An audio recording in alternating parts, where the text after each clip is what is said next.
Hello, നല്ല നമസ്കാരം. ഒരു കിടിലൻ ഓസ്ട്രേലിയൻ ഹൊറർ സിനിമയെക്കുറിച്ചിട്ടാണ് ഇന്ന് നമ്മൾ സംസാരിക്കുന്നത്. സിനിമയുടെ പേര് ലെവറ്റിക്കാസ്. നിങ്ങൾ ടോക്ക് ടു മീ കണ്ടിട്ടുണ്ടോ? അല്ലെങ്കിൽ ഈ ഫോളോവേഴ്സ് ഈ സിനിമകൾ തന്ന അതേ ഒരു പേടിയും ഭയവും എല്ലാം കൂടി ചേരുന്ന അതിൻ്റെ ഡബിൾ തരുന്ന ഒരു സൈക്കോളജിക് സോഷ്യൽ ഹൊറർ ചിത്രമാണ് ലെവറ്റിക്കാസ്. ടോക്ക് ടു മീ ഒക്കെ നിർമ്മിച്ച കാഷുവ ഫിലിംസ് തന്നെയാണ് ഈ ചിത്രത്തിൻ്റെ പിന്നിലും. അതുകൊണ്ട് തന്നെ പേടിപ്പിക്കുമെന്ന് ഉറപ്പാണ്. പക്ഷേ ഇതൊരു സാധാരണ പ്രേതപടമല്ല.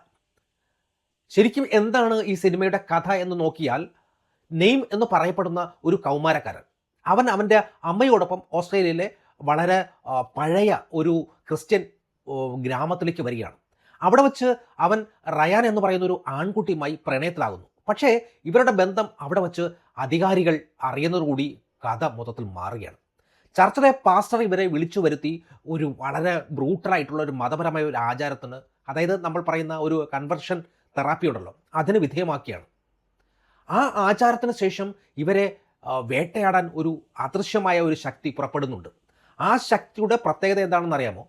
സാധാരണ അതൊരു ഡോപ്പൽ ഗംഗാർ ആണ്. അതായത് ശാപത്തിന് ഇരയായിട്ടുള്ള വ്യക്തി ഈ ലോകത്ത് ആണോ ഏറ്റവും കൂടുതൽ ആഗ്രഹിക്കുന്നത്, അവരുടെ ശാപം സ്വീകരിക്കുവാൻ ഈ ശക്തിക്ക് കഴിയും.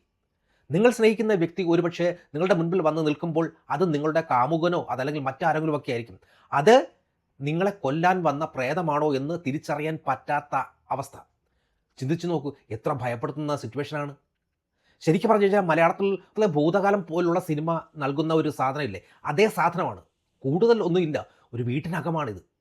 ഇതൊരു ഫിക്ഷൻ കഥയാണെങ്കിൽ പോലും ഇതിൻ്റെ സംവിധാനം ആൻഡ്രിയൻ ക്യൂർ കൊണ്ടല്ലോ ഈ കഥ ഉണ്ടാക്കിയത് ഒരു നമ്മുടെ സമൂഹത്തിൽ ഇന്നും നടക്കുന്ന കൺവെർഷൻ തെറാപ്പി എന്ന് പറയുന്ന ക്രൂരമായിട്ടുള്ള ഒരു ചിന്താഗതിയിൽ നിന്നാണ്.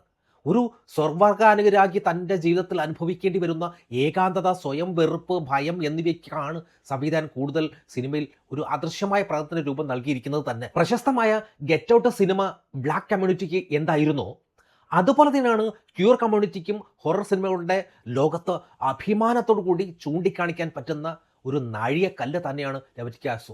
ഇനി ഇതിൻ്റെ പോസിറ്റീവ് ഘടകങ്ങളിലേക്ക് വന്നു കഴിഞ്ഞാൽ ആദ്യം പറയേണ്ടത് അഭിനയമാണ്. Talk to me frame Joe Biden name എന്ന് പറയുന്ന കഥാപാത്രത്തെ തകർപ്പൻ രീതിയിൽ ചെയ്തിട്ടുണ്ട്. അവൻ്റെ കണ്ണുകളിൽ ആ സങ്കടവും പേടിയും കൃത്യമായി കാണാൻ കഴിയുന്നുണ്ട്. പക്ഷേ എന്നെ ശരിക്കും ഞെട്ടിച്ചത് റയാനായി വന്നിട്ടുള്ള സ്റ്റോഡി ഗ്ലോസ്റ്ററാണ്. ആ ഒരു സാധാരണ പാവം പയ്യനിൽ നിന്നും പെട്ടെന്ന് തന്നെ വില്ലൻ രൂപമുള്ള ആ പ്രേതമായി മാറാൻ ഇദ്ദേഹത്തിന് മിന്നൽ വേഗത്തിൽ സാധിക്കുന്നുണ്ട്. കണ്ടിരിക്കുമ്പോൾ തന്നെ നമുക്ക് പ്രശസ്തനായിട്ടുള്ള നടൻ ഹിത് ജഡ്ജറിനെയാണ് ഓർമ്മ വരിക. അത്രയും സദൃശ്യമുണ്ട് പുള്ളിക്ക്. സിനിമയുടെ സാങ്കേതിക വശം എടുത്തു പറയണം. ഇതിലെ ക്യാമറ വർക്ക് ഭയങ്കരമായിട്ട് ശാന്തമാണ്. വേഗത ഉള്ള ഒരു എഡിറ്റിങ്ങോ അല്ലെങ്കിൽ ക്യാമറ മൂവ്മെൻറ്റോ ഒന്നും തന്നെ ഇല്ല. ക്യാമറ എവിടെയെങ്കിലും കൊണ്ട് വച്ചിട്ട് അവിടെ നിൽക്കുകയാണ്. ആ ഒരു സീന് ഇങ്ങനെ കാണിക്കുകയാണ്, ക്രൂരത ഇങ്ങനെ കാണിച്ചു തരികയാണ്. ഒരൊറ്റ ചാഞ്ചാട്ടവും ഇല്ല.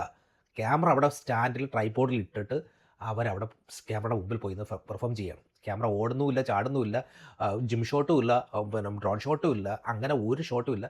ഒരു സ്ഥലത്ത് കൊണ്ട് വച്ചിട്ട് നമ്മുടെ കണ്ണെടുക്കാതെ നോക്കുന്ന കാഴ്ചകൾ കാണിച്ചു തന്നുകൊണ്ടിരിക്കുകയാണ്. ക്യാമറ വർക്ക് മോനെ സൂപ്പർ. ആളൊഴിഞ്ഞ ആ ഒരു ഓസ്ട്രേലിയൻ ഗ്രാമത്തിൻ്റെ ഭംഗിയും പേടിയും, മെൽബനാണ് ഇതിൻ്റെ പശ്ചാത്തലം. അതിൻ്റെ പശ്ചാത്തലവും സംഗീതവും നല്ല രീതിയിൽ തിയേറ്ററിൽ ഒരു നല്ലൊരു അനുഭവം തന്നെയായിരുന്നു. പിന്നെ ഹൊറർ പ്രേമികൾക്ക് തുള്ളിച്ചാടാൻ പറ്റിയിട്ടുള്ള ഒരു കിടിലൻ ജംപ് സ്ക്വയറൊക്കെ ഇതിലുണ്ട്. ഞാൻ അതിൻ്റെ ഒരു ജംപ് സ്ക്വയറിൻ്റെ ഒരു ചെറിയൊരു ക്ലിപ്പ് എടുത്തു വെച്ചിട്ടുണ്ട്, പിന്നെ വിടാം.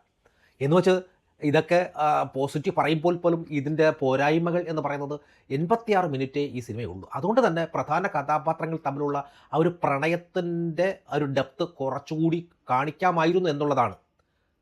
കഥ തുടങ്ങാൻ വേണ്ടി മാത്രമായിട്ട് നെയിം എടുക്കുന്ന തെറ്റായ ഒരു തീരുമാനം, ഒറ്റ കൊടുക്കാൻ പോകുന്ന ഒരു സാധനം ഉണ്ടല്ലോ, അത് ഒഴിവാക്കേണ്ടതായിരുന്നു. എന്നിട്ട് കഥ സ്മൂത്താക്കി കൊണ്ടുപോകാമായിരുന്നു എന്നുള്ളതാണ് എനിക്ക് തോന്നിയിട്ടുള്ള നെഗറ്റീവ് ആയിട്ട്. എനിക്ക് ആ ഒരു കഥയിൽ വന്നിട്ടുള്ള ഒരു ഈ സാധനം അത് വേണ്ടായിരുന്നു. പിന്നെ അതോടൊപ്പം തന്നെ ഒറ്റയ്ക്ക് ഇരിക്കുമ്പോൾ മാത്രം ആക്രമണം നടത്തുന്ന ആ ഒരു കൺസെപ്റ്റ്, ഒരാൾ ഒറ്റയ്ക്ക് ഇരിക്കുമ്പോൾ മാത്രമേ ഇത് ചെയ്യുന്നുള്ളൂ.